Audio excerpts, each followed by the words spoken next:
कुछ लोग देश की गरीबी का कुछ और ही कारण बताते हैं, जैसे देश सदियों तक गुलाम था इसलिए आज गरीब है, नेता भ्रष्ट थे इसलिए देश गरीब है। इसी तरह के और भी अजीबोगरीब कारण बताकर गरीबी के मूल कारण को छुपाने की कोशिश की जाती है। ये सच है कि हजारों वर्षों तक ये देश गुलाम रहा, लेकिन जो लोग गरीबी का कारण गुलामी को मानते हैं वो गलतफहमी के शिकार हैं, क्योंकि दुनिया के ज्यादातर देश गुलाम रहे हैं और भारत के साथ ही उन्हें भी औपनिवेशिक गुलामी से आजादी मिली, लेकिन तरक्की की दौड़ में आज वे देश हमसे कहीं आगे हैं। नेता भ्रष्ट थे तो जनता क्या कर रही थी? उन्हें चुनने का अधिकार तो जनता के हाथ में था। लोग सही हो तो तंत्र भी सही होगा और लोग भ्रष्ट हो तो तंत्र भी भ्रष्ट हो जाएगा, क्योंकि व्यवस्था चलाने वाले लोग समाज से ही निकलकर व्यवस्था में पहुंचते हैं। इस तरह देश की गरीबी के ये दोनों ही कारण गलत साबित होते हैं। तो सही कारण क्या है? इतनी भयंकर गरीबी के लिए दोषी कौन है? इस सवाल के पीछे का असली सच और वजह धर्म पर आधारित हमारी सामाजिक व्यवस्था में छुपा हुआ है, जिसकी पड़ताल जरूरी है। धर्म और त्योहारों के नाम पर आप एक साल का डाटा उठाकर देख लीजिए, आपको पता चल जाएगा कि किस तेजी से संसाधनों का फेरबदल होता है।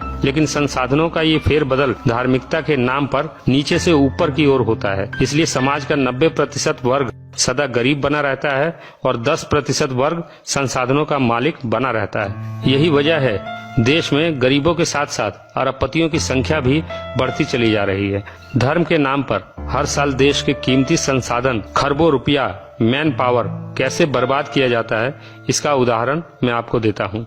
जनवरी से लेकर दिसंबर तक हर महीने कोई न कोई धार्मिक त्योहार जरूर होता है, लेकिन हम बात करेंगे बड़े त्योहारों की, जो देश की बर्बादी के प्रमुख कारण हैं। इन्हीं त्योहारों में से एक है कुर्बानी का त्योहार, जिसमें धर्म के नाम पर करोड़ों बेजुबान जानवरों की हत्याएं की जाती हैं। देश में मुसलमानों की आबादी 20 करोड़ के आसपास है। अगर 20 करोड़ लोग मिलकर बकरीद के नाम पर एक दिन में 1 करोड़ पशुओं को भी मारते हैं तो यह कितनी बड़ी बर्बादी है। होली का त्योहार ऐसा ही एक त्योहार है जिसके नाम पर करोड़ों टन लकड़ियां सुआहा कर दी जाती हैं। होली के बाद नवरात्रि के नाम पर 9 दिनों में भंडारा, जागरण और देवी पूजा के नाम पर संसाधनों की जबरदस्त बर्बादी तो होती ही है, साथ ही नवरात्रि के बाद बची हुई करोड़ों टन पूजा सामग्री नदियों और तालाबों को बर्बाद करती हैं।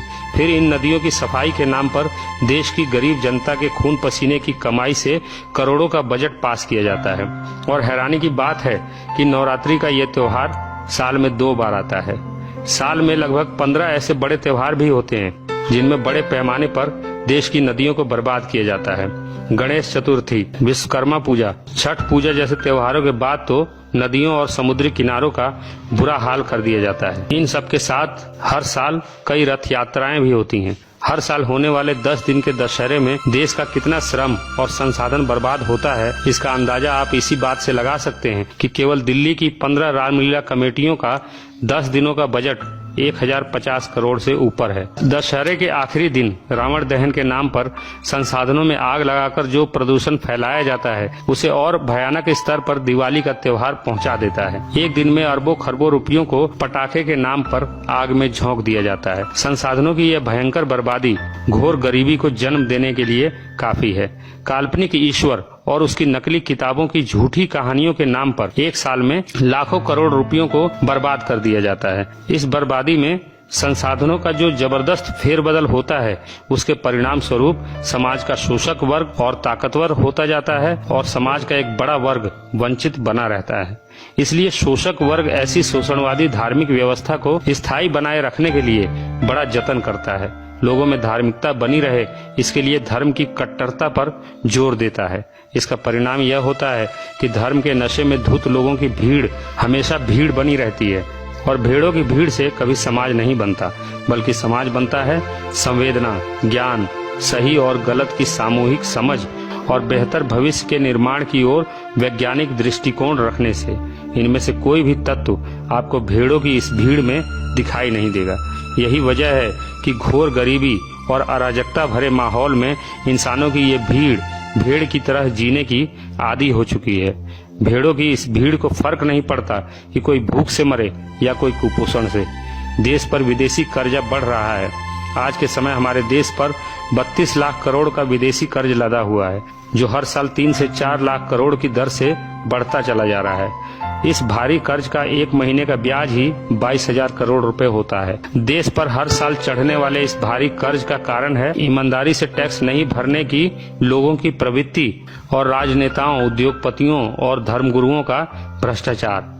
देश को टैक्स देने में बेईमानी करने वाली जनता धर्म के प्रति कितनी ईमानदार है, इस बात का अंदाजा आपको एक साल में देश के छोटे बड़े मंदिरों, मजारों और दूसरे धर्म स्थलों पर चढ़ाए गए बेशुमार दौलत से हो जाएगा। एक अनुमान के मुताबिक देश के छोटे बड़े 50 लाख मंदिर, धार्मिक स्थल, धार्मिक ट्रस्ट और 80,000 मजारों पर एक साल में जितना चढ़ावा चढ़ता है वो देश पर लदे कुल कर्जे का दोगुना होता है। मतलब अगर एक साल के लिए ये धार्मिक बर्बादी रुक जाए तो देश का पूरा कर्जा तो साफ होगा ही, साथ ही करोड़ों बेघर, गरीब, बेसहारा लोगों की तकदीर भी सदा के लिए बदल सकती है। लेकिन जनता को धार्मिक लॉलीपॉप चुसाने वाला शोषक वर्ग कभी ऐसा होने नहीं देगा। एक उदाहरण और देखिए, सरकार ने गरीब बच्चों की शिक्षा के लिए एक कोष बनाया था, जिसका उद्देश्य था समाज के सक्षम लोग गरीब और बेसहारा लोगों के उत्थान के लिए इस कोष में दान करें। लेकिन आपको हैरानी होगी कि 5 साल में लोगों ने इस कोष में केवल 1680 रुपए दिए, जबकि इस कोष के प्रचार प्रसार में ही सरकार के 1 करोड़ 22 लाख रुपए खर्च हुए थे। ये है हमारे धार्मिक समाज की गरीबों के प्रति संवेदना। दूसरी ओर अहमदाबाद के उमिया माता के मंदिर में केवल 7 घंटे में 21 लोगों ने 5 करोड़ रुपए चढ़ावे में दान कर दिए। ये है हमारा भारतीय धार्मिक समाज, जहाँ संवेदनशीलता केवल झूठे खुदाओं और नकली भगवानों के प्रति ही है। इंसानियत, प्रकृति और समाज के प्रति जनता की इस उदासीनता और बेरुखी की वजह क्या है? यहाँ गौर करने वाली बात यह है कि एक साल में लाखों करोड़ों रुपए के इस खेल से फायदा किसका होता है? सामाजिक धार्मिक व्यवस्था द्वारा धर्म के नाम पर सामूहिक रूप से की जाने वाली बर्बादी और राजनीतिक भ्रष्टाचार के कारण गरीबी कम होने के बजाय हर साल लगातार बढ़ती है।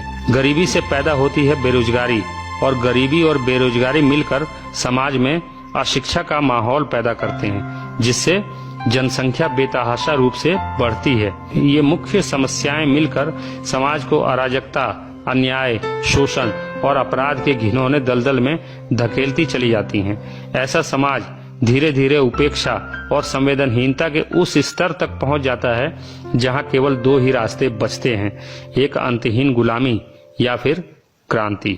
देश की नियति बदलने के लिए आज आवश्यकता है एक क्रांति की, जो इस पूरी व्यवस्था को ही उखाड़ फेंके और एक नई व्यवस्था का सृजन करे, जहां आम आदमी अपनी बुनियादी आवश्यकताओं के लिए सरकारी मदद की भीख मांगने के बजाय स्वावलंबी बने और तिरस्कारित, अपमानित जीवन जीने के बजाय स्वाभिमान से जिए।